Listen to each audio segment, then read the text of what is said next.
Hi friends, Crystal Rodenbaugh here with Tenfold Counseling Group. I want to talk to you guys today about fear and risk. I came to this cliff because it seemed like the perfect backdrop to what I want to share with you. Let me first start off with a question. When you look out over the edge, what do you feel? Do you feel inspired by the view and the reach of many possibilities? Or do you feel afraid of how far the drop is or how insignificant you seem? I know for me, I feel a mix of these things. So what do we do when the fear seemingly overshadows the opportunity? What do we do when our fear becomes absolutely debilitating? Well, if I may be so bold, I think the answer lies within approaching the edge. Did you know that fear is the only thing that gets smaller as you move towards it? Isn't that so cool? So whatever you have going on in your life, what would it look like if you moved toward what is making you afraid instead of either running from it or cowering down beneath it? This is also where I think risk comes into play. It's risky to approach the edges of our cliffs, right? Our heart rate increases, our footing becomes less sure, our hands begin to tremble.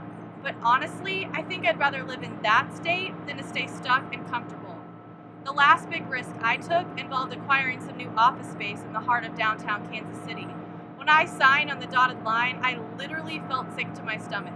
But at the same time, I wanted to call all of my friends and share the good news.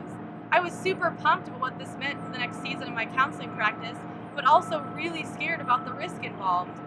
And even though a fear of failure is still very real to me, I feel good about what this decision means for me and for the increased impact I can have on those whom I have the privilege of working with. So you know that thing that keeps coming up in your life that terrifies you? What would happen if you use that fear as fuel and took that risk to leap out and do exactly what it is that you're afraid of? Maybe you've been putting off being truly known by others. Perhaps you've been looking to go for a promotion at your job. Maybe you want to ask someone out on a date. Whatever that looks like for you, I'm going to encourage you to go for it.